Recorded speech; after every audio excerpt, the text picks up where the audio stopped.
कहानी उत्तर प्रदेश के छोटे से गांव देवकापुर की है, जहां गांव के बाहर एक पुराना कुआं था। घने पीपल और बरगद के पेड़ों के बीच बना हुआ वो कुआं सालों से वीरान पड़ा था, लेकिन रात होते ही उस जगह का नाम लेना तक बंद कर देते थे।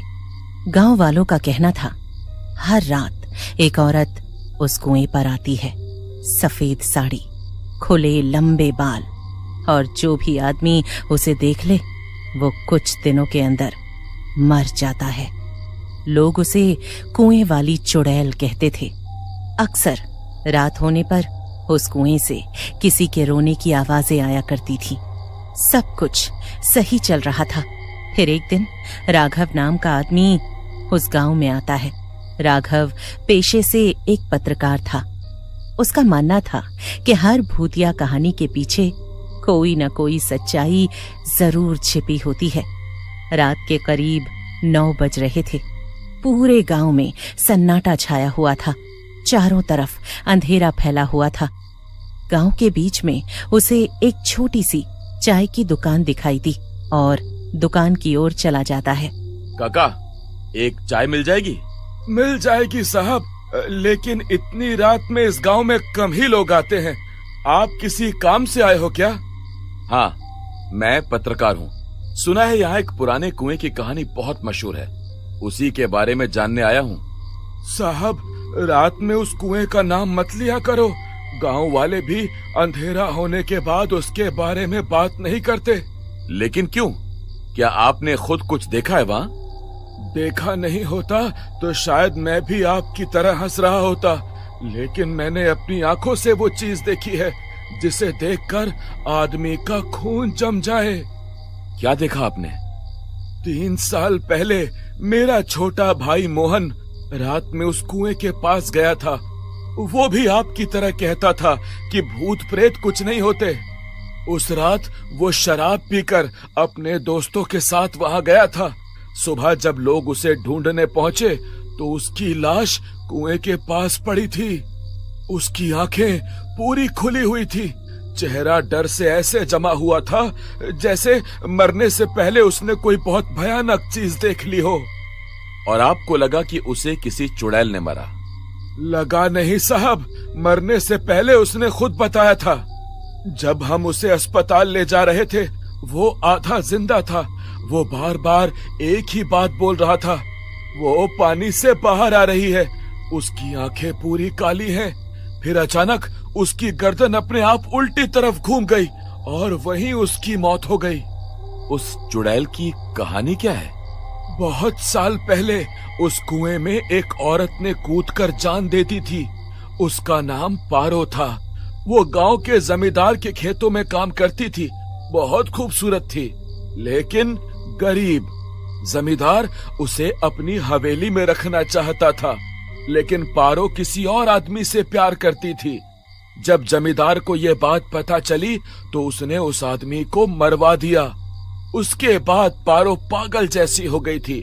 वो पूरी रात कुएं के पास बैठकर रोती रहती थी। फिर एक रात वो अचानक गायब हो गई। सुबह उसका शव उसी कुएं के अंदर मिला, लेकिन उसकी मौत के बाद गांव बदल गया साहब। रात में उस कुएं से रोने की आवाज आने लगी। कई लोगों ने सफेद साड़ी वाली औरत को वहां घूमते देखा, और जो भी आदमी आधी रात के बाद वहां गया वो वापस नहीं लौटा। मैं तो कहता हूँ साहब, आप भी वापस शहर लौट जाओ, अभी भी वक्त है। काका, डर इंसान के दिमाग में होता है। अंधेरा और अकेलापन आदमी को ऐसी चीजें दिखाने लगता है जो असल में होती ही नहीं। गलती यही करते हो तुम शहर वाले। जब तक मौत सामने खड़ी ना हो तब तक यकीन नहीं आता। अगर इतना ही भरोसा है अपने दिमाग पर तो आज रात 12 बजे उस कुएं पर चले जाना, लेकिन याद रखना, अगर उसने तुम्हें देख लिया तो तुम सुबह तक जिंदा नहीं बचोगे। ठीक है, मैं आज रात वहीं जाऊंगा और कल सुबह आपको साबित करके दिखाऊंगा कि वहां कोई चुड़ैल नहीं है। काश तुम सही होते साहब। हरीराम कुछ सेकंड चुप रहा। फिर उसने धीमी आवाज में कहना शुरू किया। रात के करीब 11:30 बजे राघव कैमरा लेकर गांव से बाहर निकल पड़ा। कुछ देर बाद उसे वो कुआं दिखाई दिया, पुराना पत्थरों का बना कुआं।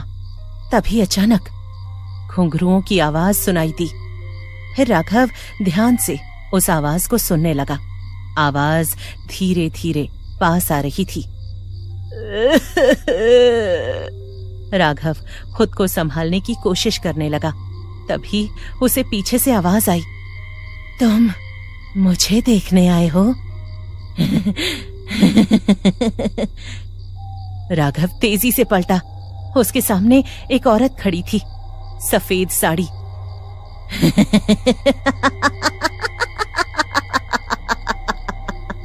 उसकी हंसी सुनकर राघव के शरीर में सिहरन दौड़ गई। अचानक तेज हवा चलने लगी, लेकिन तभी वो औरत गायब हो गई। चारों तरफ फिर सन्नाटा छा गया। राघव की सांसें तेज हो चुकी थीं। तभी अचानक कुएं के अंदर से जोर की आवाज आई, जैसे कोई पानी के अंदर कूदा हो। उसने अंदर झांका और इस बार उसका खून जम गया। कुएं के अंदर दर्जनों हाथ दिखाई दे रहे थे। लेकिन तभी घुंघरुओं की आवाज फिर सुनाई दी, इस बार बिल्कुल उसके पीछे से। राघव ने पीछे मुड़कर देखा। राघव जोर जोर से चीख रहा था, लेकिन चारों तरफ सिर्फ अंधेरा था। अब तू भी हमेशा मेरे साथ रहेगा, जैसे बाकी सब रहते हैं। राघव की आंखों में आंसू आ गए। उसे समझ आ चुका था, अब उसका बचना नामुमकिन है। तभी अचानक दूर जंगल में किसी औरत की आवाज गूंजी, पारो, बस कर पारो, अब और कितनी जाने लेगी। तभी अंधेरे जंगल के बीच एक लड़की हाथ में जलती हुई मशाल लेकर आगे आई। उसका नाम था गौरी। लाल साड़ी और हाथ में एक पुरानी लोहे की त्रिशूल जैसी छड़ी। दूर रह मुझसे।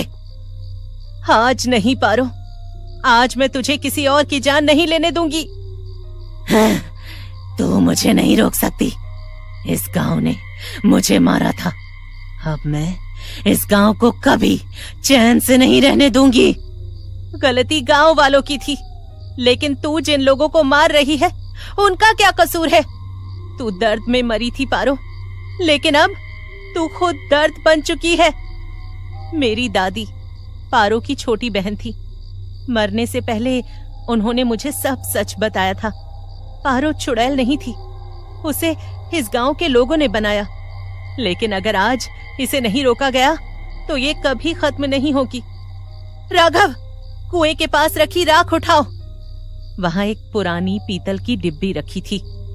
वो पारो की अस्थियों की राख है, उसे कुएं में डालो। पारो की आत्मा इस कुएं से बंधी हुई है। अगर उसकी अस्थियां पवित्र मंत्रों के साथ पानी में मिल गईं, तो उसका अंत हो जाएगा। कोई मुझे खत्म नहीं कर सकता। लेकिन गौरी जोर से मंत्र पढ़ने लगी। ओम कालिका देवाय नमः, ओम कालिका देवाय नमः। और उसी पल राघव ने पूरी राख कुएं के अंदर फेंक दी। अचानक पूरा कुआं जोर जोर से हिलने लगा। पानी के अंदर से भयानक चीखें आने लगी। नहीं, मैं वापस अंधेरे में नहीं जाना चाहती।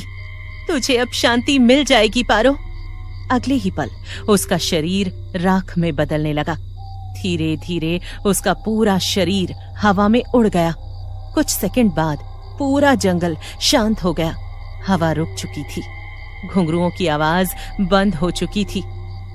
आज इतने सालों बाद पारो को मुक्ति मिल गई, क्योंकि मैं जानती थी एक न एक दिन कोई फिर उस कुएं तक जरूर आएगा। और अगर आज मैं नहीं आती तो तुम भी उन आत्माओं में शामिल हो जाते। अब वहां न डर था, न किसी के रोने की आवाज, बस शांत हवा चल रही थी। उस रात के बाद कभी किसी ने उस कुएं पर चुड़ैल को नहीं देखा, लेकिन आज भी कभी कभी देर रात हवा में बहुत हल्की घुंघरुओं की आवाज सुनाई देती है।